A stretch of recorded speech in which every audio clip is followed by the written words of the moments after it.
வாழ்க வளமுடன். வேள்பாரி தொடர்பதிவில் இன்று 5ஆம் பகுதியாக பாரி நாட்டு மக்கள் இயற்கையின் மீது இருந்த ஈர்ப்பை பொறுத்து பார்ப்போம். பரம்பு மலையின் மந்தார சுவடுகள் நனைந்த மண்ணில் காலை பனித்துளிகள் ஒளிரும் வேளையில் பாரி நாட்டு மக்கள் தங்கள் நாளை தொடங்குவார்கள்.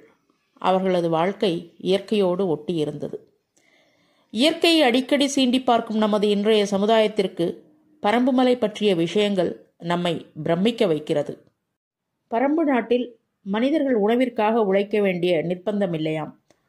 திணை வகைகள், காய்கறிகள், பழங்கள் எல்லாம் தாமாக விளைகின்றனவாம். உணவு உற்பத்திக்காக பெரும் உழைப்பை செலுத்த வேண்டியதில்லை என்று பாரி சொல்லும்போது பரம்பு நம்மை மேலும் ஆச்சரியத்தின் உச்சத்தில் நிறுத்துகிறது. வணிகம் என்பதே இயற்கைக்கு எதிரானது என்ற மாறுபட்ட கோட்பாட்டை கொண்ட மன்னன் தான் வேள்பாரி. இயற்கை வழங்குகிறது, நாம் வாழ்கிறோம். இடையில் வாங்கவும் விற்கவும் நாம் யார்? பகிர்ந்து உண்பதும் பரிமாறி வாழ்வதும் இயற்கை நமக்கு கற்றுக் கொடுத்தவை என்று பாரி சொல்லும்போது சிலிர்ப்பு தட்டுகிறது. மக்கள் கற்றுக்கொள்ள வேண்டிய பெரும் பாடத்தை பாரி ஒரு வரியில் சொல்கிறான். விதையை நாடாதவன் கிளைகளை ஒடிப்பதற்கு இயற்கை அனுமதிக்காது. இயற்கையை அழிப்பவரை இயற்கையை அழிக்கும் என்பது நினைவில் வைத்துக் கொள்ள வேண்டிய வாசகங்கள். அதே போல காட்டில்தான் எத்தனை விதமான தாவரங்கள், பூக்கள். வேள்பாரி கதை நமக்கு தெரியாத பல தாவரங்களை அறிமுகப்படுத்துகிறது.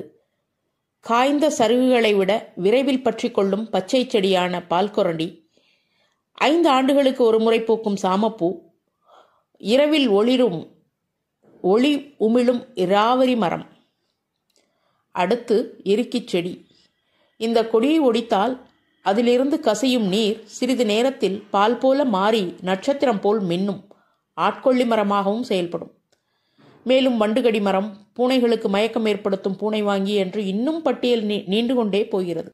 கருநெல்லி கனியை தின்றால் பகலிலும் விண்மீன்களை பார்க்கலாம் என்று சொல்லி பாணர் ஒருவன் திசைவேளருக்கு அந்த கனியை கொடுக்காமல் போய்விட்டேனே என்று வருந்தி அடுத்த முறை பரம்பு செல்லும் போது பாரியிடம் கேட்டு வாங்கி வருவதாக சொல்லி. இது மட்டுமா? காடுகளில் வாழக்கூடிய விலங்குகளும் நம்மை மேலும் ஆச்சரியப்படுத்துகின்றன. முதலில் இயற்கையின் அதிசயமான வானியல் கூறுகளை கண்டறியும் தேவவாக்கு விலங்கு.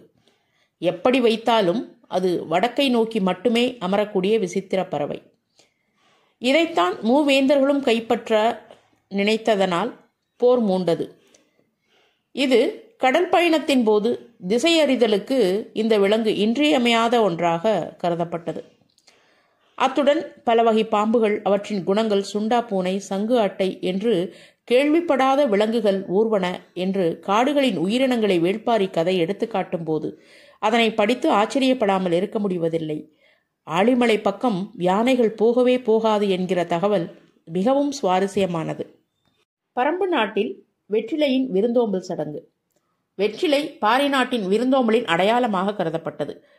புதிய மணமகளுக்கு வாழ்த்து கூறுவது, விருந்தினருக்கு மரியாதை செலுத்துவது, உடல் நலத்தை மேம்படுத்துவதற்கும் மேலும் பல மருத்துவத்திற்கும் இந்த வெற்றிலைக்கு முக்கிய பங்கு உண்டு.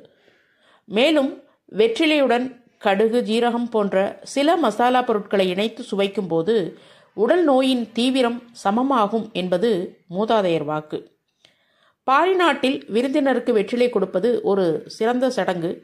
3 வெற்றிலைகள், கொஞ்சம் போல சுண்ணாம்பு, ஒரு சிறு பாக்கு வைத்து விருந்தினர் பெயரை சொல்லி கையில் கொடுப்பது மரியாதையின் உச்சம். இந்த சடங்கு பாரி நாட்டில் பச்சை வாசல் என்று அழைக்கப்பட்டது.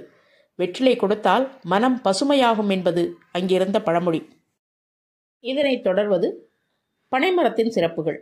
பனைமரம் பாரி நாட்டின் காவலன்.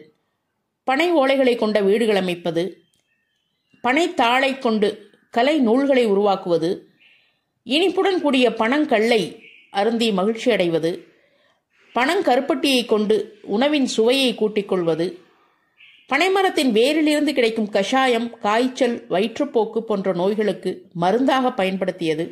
இப்படி அனைத்து மருத்துவ குணங்களையும் அறிந்து மருந்தாக பயன்படுத்திய யுக்திகள். இப்படி நீள்கிறது பனையின் புகழ். ஒரு நாள் பாரி இளம் பிள்ளைகளிடம் கேட்டான், ஒரு மரம் எத்தனை வகையில் உனக்கு உதவ முடியும் என்று தெரியுமா என்று. அவர்கள் எண்ணிக்கையில் திணறினர். பாரி சிரித்தான். பனைதான் அந்த உத்தமன், அது மரமாக மட்டுமல்ல, வாழ்வின் ஒரு ஆசான் என்று பிள்ளைகளுக்கு பனையை பற்றி விளக்கினான். பரம்பு நாட்டில் தர்பை புல் பூஜையின் புனித திணையாக கருதப்பட்டது. பூஜைக்கு மட்டுமல்லாமல் போருக்கு போவதற்கு முன் வீரர்கள் தங்கள் வாளின் கைப்பிடியில் சிறு தர்பையை கட்டுவார்கள். இது தெய்வத்தின் பாதுகாப்பு என்று நம்பினர். மேலும் தர்பை புல் உடலில் காயமடைந்த வீரர்களின் இரத்த ஓட்டத்தை குறைக்க கயிறு போல கட்டப்பட்டதாம். அடுத்ததாக நாக்கருத்தான் புல்லின் கதை. ஒருமுறை ஒரு நிலத்தகராறு வழக்கில் பொய்யான சாட்சி கொடுத்த ஒருவன் பிடிபட்டான். பாரி அவர் முன் நாக்கருத்தான் புல்லை வைத்து, பொய் சொன்னவன் நாக்கு நசுங்கும், இந்த புல் அதை நினைவூட்டட்டும் என்று சொன்னதும் அந்த மனிதன் வெட்கத்தால் தலைகுனிந்தான். இதனால் அந்த புல் பாரி நாட்டில் உண்மையின் சின்னமானது. பரம்பு நாட்டில் நாவல் பழத்திற்கு முக்கிய பங்கு உண்டு. அது 3 வகை பருவங்களிலும் கிடைக்கக்கூடிய ஒரு பழமாக இருந்தது. ஆரம்ப பருவம் புளிப்பு சுவையுடன் சிறு உப்பு சேர்த்து சாப்பிடுவர். மத்திய பருவத்தில் விளையக்கூடிய பழம் இனிப்பும் புளிப்பும் கலந்த சுவையுடன் இருக்கும். குழந்தைகள் அதிகம் விரும்பி சாப்பிடுவார்கள்.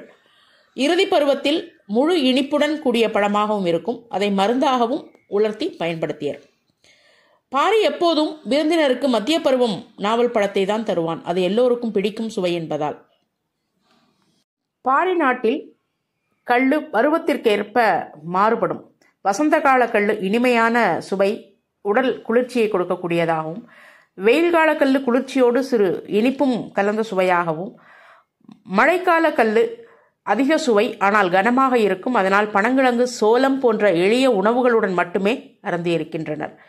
ஒரு முறை வேள்பாரி பாண்டியரிடம் தூதும் அனுப்பும் வீரருக்கு அதிகாலை கல்லு கொடுத்து, இது உனக்கு பாதை வரை புத்துணர்ச்சி தரும் என்று அனுப்பி வைத்தார்.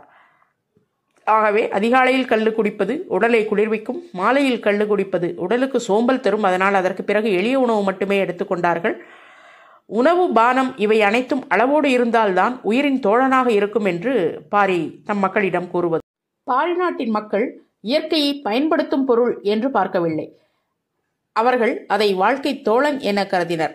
ஒவ்வொரு செடியும், பழமும், புல்லும், மரமும் அவர்களின் வரலாற்றையும் நம்பிக்கையையும் ஊக்கப்படுத்தும் ஒரு மிகப்பெரிய ஒரு அங்கமாக செயல்பட்டது.